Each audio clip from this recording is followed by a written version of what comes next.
Okay, this morning I wanna start off with a blessing. 2024.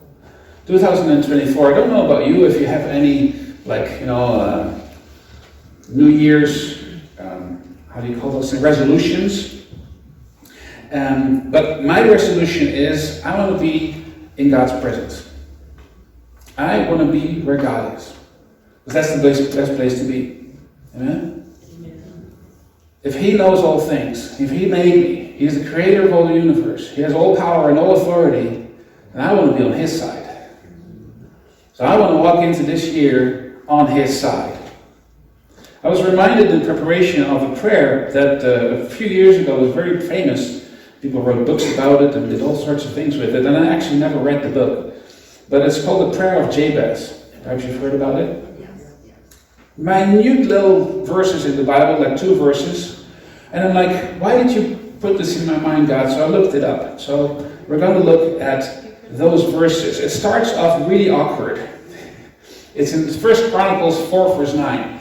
Chronicles is in the Old Testament where it basically chronicles, so it tells the story of, it's a historic book, it tells the story of the lineage of the Jews that walked through after the desert, gave their identity, are now in the promised land, and now it's like, okay, who are we? What do we do? And this is a chapter where it's one of those boring chapters, Bob, son of Ben, Ben, son of Joe, Joe, son of whoever, those kind of that you're like, let's skip this. Why is this in the Bible? This is not helping me.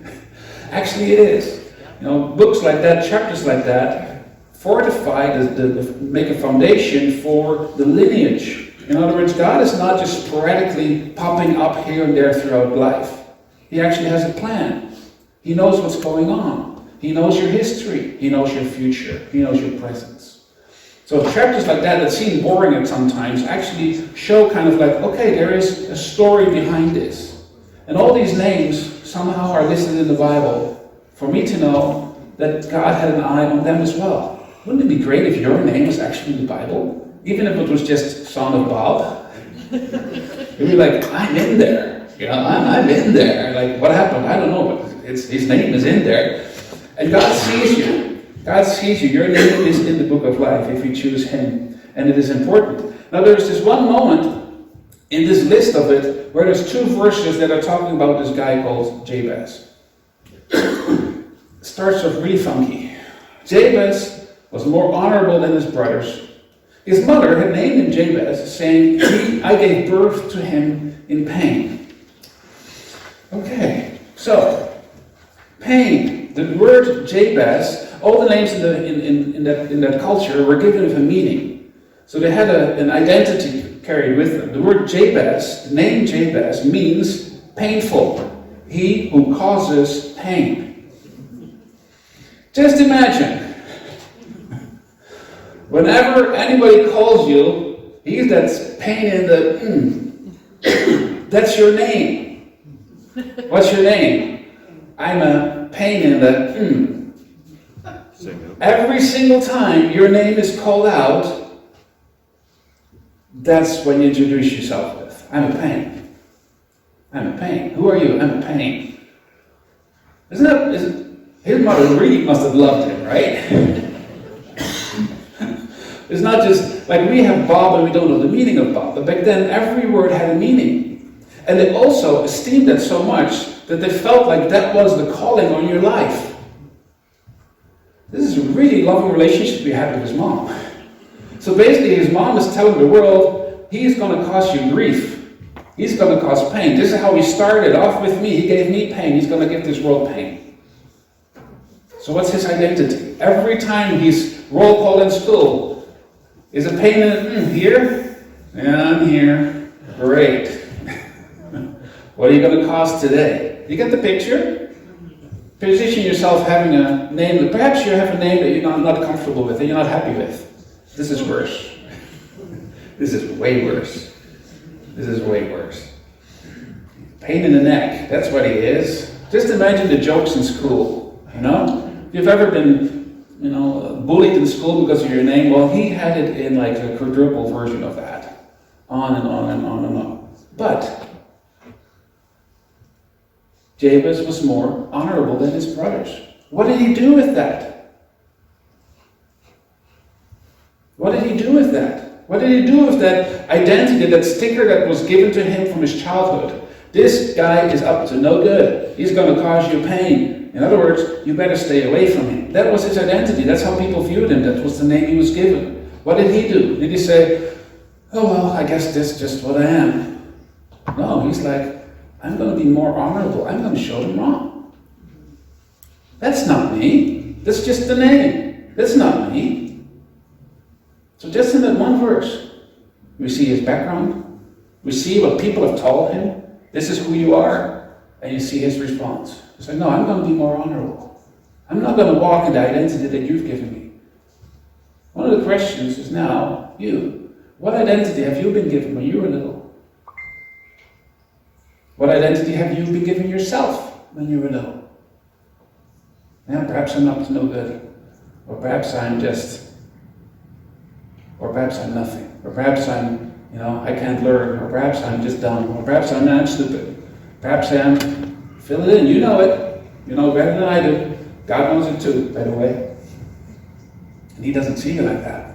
He's inviting you to not see yourself like that. He's inviting you to walk like Jabez. So instead of embracing his identity, he says, no, you know what, guys? I'm going to be more honorable. I'm going to be above this. I'm not going to have this be who I am. And we see this in how he prays. Let's look at the next part.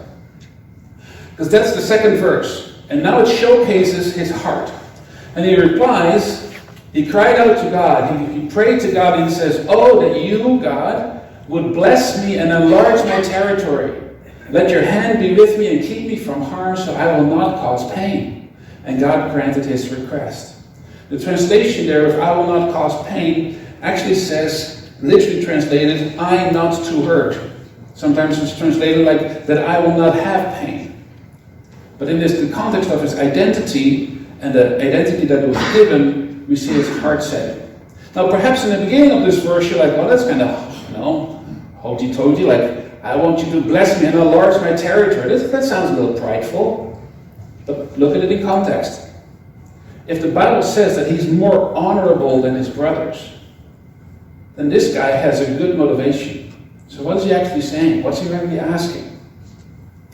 He doesn't pray now in this prayer that he brings to God. He's not saying, God, help me with the people that give me a bad rap. He's not asking, God, give me favor, change my name, change my identity. I need this, this, and this, and this. He doesn't come like that to God.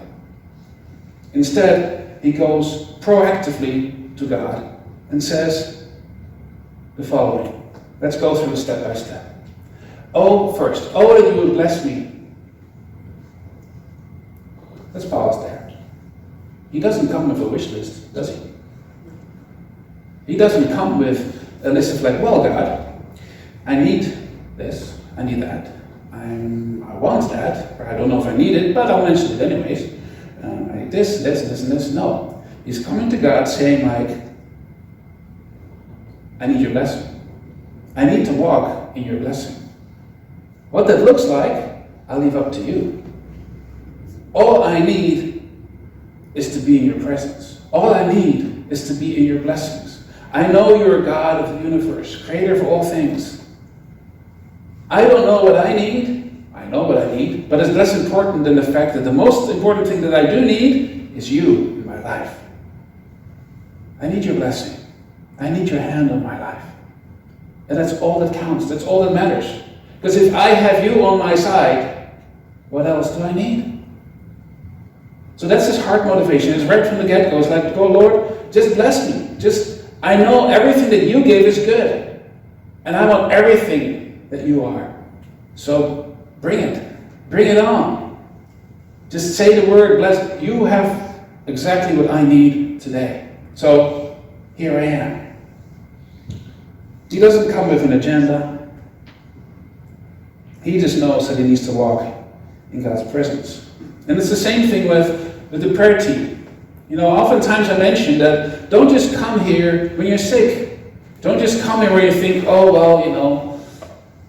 after 4 weeks of struggle, perhaps there's nobody else that God needs to pay attention to. Perhaps now I'm worthy enough to come and get prayer. That's not the mindset that God's inviting you to. God is saying, come, I want to lavish my love upon you. I want to bless you. I want you to be prosperous. I want you to be dwelling in my presence, etc., etc., etc. Just come and receive my blessing. Because you know only half or even less than that what you really need. I do know it. So don't just come for prayer and you think you need it. Come for prayer because we need God. And God just wants to bless you. I'll come back on that one. That's what the prayer team is for as well. So 2024, my question to you is, what is your prayer this year? What is your prayer for 2024? Do you have a list? Do you have an agenda? Or are you going to say, God, whatever you want to bless me with, bring it on. See the difference? Who's on the throne? Who's leading the ship? You or God? It should be God. So my general, of course, it's not bad to come with your needs to God. Please do that. But in general, don't only limit yourself by coming to God when you need Him. God is not a handyman. God's your Father. You don't just come to Him when you need Him. Come to Him when you need Him. You come to Him because you want to spend time with Him. And He might surprise you with a gift, with a present that you didn't know that you needed, but He does know you need. So the first question is, what's your agenda for this year? I hope that it is, God, have your way. Second part, enlarge my territory. Sounds a bit prideful. What does he mean by that? Well, you have to see it in context. So he is the most honorable brother there is. And he's saying, I'm affecting my surroundings. I'm honorable. I'm bringing your light into people's world. They see an example in my life. Lord, I want to be a bigger example for you, for other people. Enlarge my sphere of influence. His influence is positive. His heart motivation is correct. And he's saying, we need more light in this world. Ever noticed that the last couple of years it gets to be a little bit more darker in society? Right? Am I the only one? God is calling you to be a light. To be an effective answer to darkness in your surroundings. My question to you is, do you want to sit on the couch and just survive? Or do you want to be a light in this dark world? He is choosing, God, I want to be a bigger light. Use me. I'm here on a mission. I'm not here to survive until I die and go to heaven. You can use me. So the first thing is, have it your way, God. Bring your agenda on my life. And the second thing is, God, I don't want to just have that for myself. I want to be the light in this world. Because that's what you called me to be. You know, one of the biggest tactics of the enemy is to lull us to sleep. They would just say, oh, we're good, I'm happy, I'm okay, I'm just surviving day by day, that's it. But God's saying, no, I want you to thrive in my kingdom. I want you to be a light in the people around you. I want you to be an example of my goodness, of my love for those that I bring on your path. The question is, do you want to be that? And Jabez is saying, I do. And also with this prayer, he's hinting back to God about his real identity. You know, the most common prayers, perhaps you've seen it in The Chosen, the series on TV, where the disciples are trying to learn to pray. And most of them are trying to learn to pray by reciting the Psalms. The Psalms were used as prayers. And that's what he's doing here as well. With this saying, enlarge my territory, he's actually referring to Psalm number 2. There you go. And this is the Psalm. He, that's God, said to me, you are my son. Today I've become your father. So this is David, and God speaking to him and saying, like, you have become my son. So the relationship between God and us is like a father and a child. That's why we just sang the song. That's why I changed the lyrics. Because you are actually a child of God the moment you say yes to God. The moment you accept Jesus Christ in your life, you become part of the family. You're plugged in. You're not distant and far away anymore. You're plugged into the family, reestablished as sons and daughters of the living God. And he's saying with this prayer here, when he's saying, enlarge my territory, he's saying exactly this. Because the next part is, ask me. So God is saying, ask me. Ask me. Don't wait, just ask me. That's what Jabez is doing. He's saying, like, Lord, bless me. I'm asking. Invitation, come. And he's saying, ask me, says God, and I will make the nations your inheritance, to the ends of the earth your possession. You see the similarity? Enlarge my territory. That's exactly what he's praying. So when Jabez is praying that prayer, he's saying, I'm your son.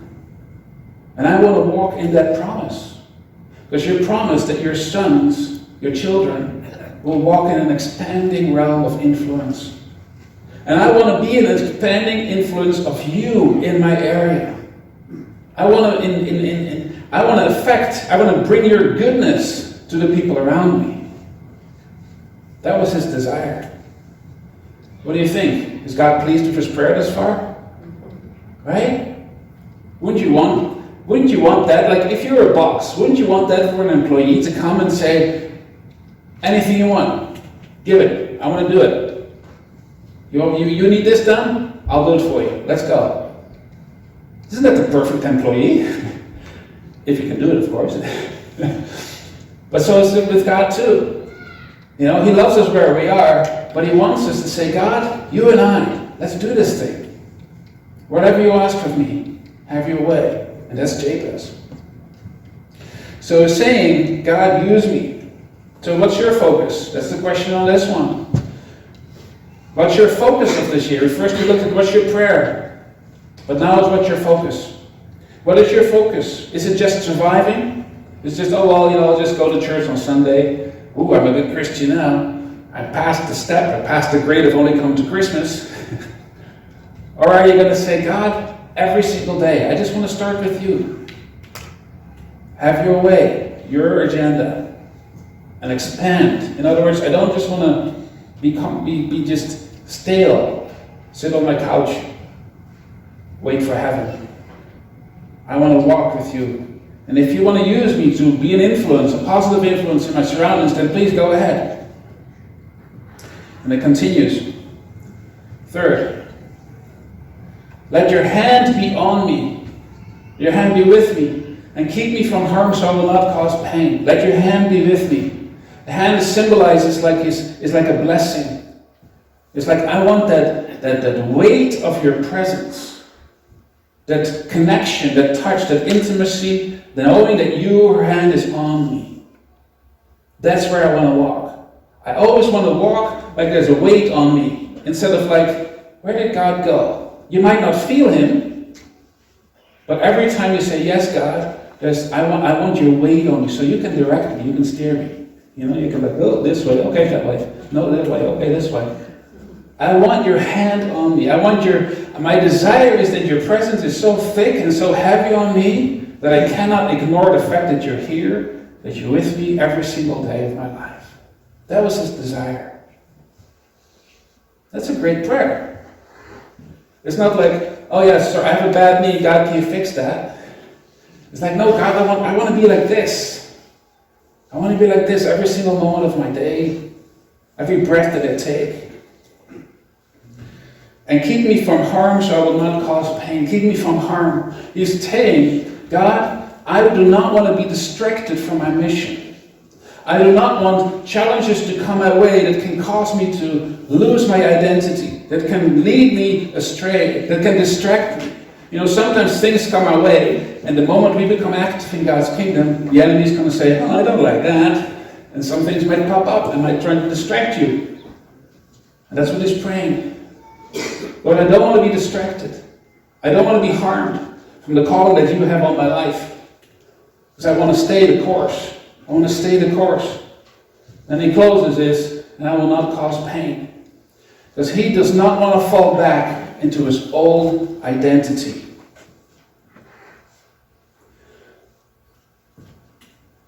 One other thing of the tactic of the enemy is this. The moment you become an example, somebody will start talking, yeah, but I know you from when you were little. I know you when you were a teenager. I know who you really are. Have you walked a life where you were indeed a Jabez in the past, where you were a pain? Where you did the things that you're like, oh, I hope nobody finds that out. Right? I remember a pastor friend of mine, I won't tell his name, but you might know him. He was called to become a pastor in a small town. And he's like, God, I don't want to become a pastor there because I grew up there. And God's like, I don't care. Go do it. He's like, okay. And of course, the word came like, oh, he's a pastor now? Yeah, right. Yeah, right. Him? I know him. I know him when we went through this and doing that and then this and that. He ain't no pastor. No. You know, all the gossip comes up. And that's what he's praying against. He's like, no, God, I do not want that to distract me. I'm going to stay under your hand. I want to stay the course so that I will not fall back into my old identity and cause pain. Because he wanted to stick to the tracks that God had given him, the tracks of being a child of God. So what are you going to do? The 3 questions. What's your prayer for this year? Is it going to be, well, when I need him, I'll ask him? Or is it going to be, God, every single day, come have your, let's do this. Bring it on. I want to walk in your blessing. However, whatever it's going to look like. I want to have an open heart for whatever you want to give me. Secondly, what's your focus? Is your focus just going to survive? Or is your focus going to say, I'm going to thrive as a Christian. I'm going to thrive as a person. I want to have a positive influence in the sphere that God has given me. And God, I pray that will become bigger because I see the darkness around us. And I see that there's more light needed. So use me however you want. And thirdly, what's your identity? Your past? Or are you a child of God? It's your call. What do you want to hold on to? Jabez prayed, oh, that you would bless me and enlarge my territory. Let your hand be with me and keep me from harm so that it will not cause pain. And God granted his request. So I want to encourage you. In your bulletin, it's printed out, but not all filled out. Some words are missing. And of course, you filled it out already. But I want to encourage you to pray this prayer this year. Whenever you think about it, every morning, pray it. It's very simple. Stick it next to your mirror. Cut it out of the bulletin. Pray it there. It's a great start of the day. Very simple, very straightforward, and right is the heart of God. So that's my first thing that I want to encourage you to do. The next thing that I want to encourage you to do is come for prayer. Come for prayer. The next thing we're going to be doing the next 10 minutes or so is I want to provide the opportunity to take that first step. You know, the first question that I had is like, what's your prayer for 2024? I want to take an opportunity to bless you this morning. For you to respond to God, to say, yes, Lord, I don't have an agenda. I just need your blessing. I want to walk in your presence. I want to walk in your direction for this year. Speak into my life. So what we're going to be doing is, we're going to have, if the prayer team could come up and then line up here. What we'll be doing is, we're going to play some worship music, and you can sing along, praising for the next 10-15 minutes. I want to offer you the opportunity to come through the aisle here. I will bless you and anoint you. Speak God's hope and blessing into your life.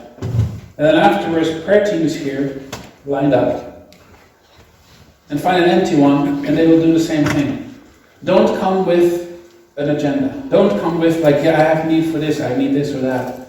Just come and receive God's blessing for this year. Not just once by the pastor, but multiple times. Sound good?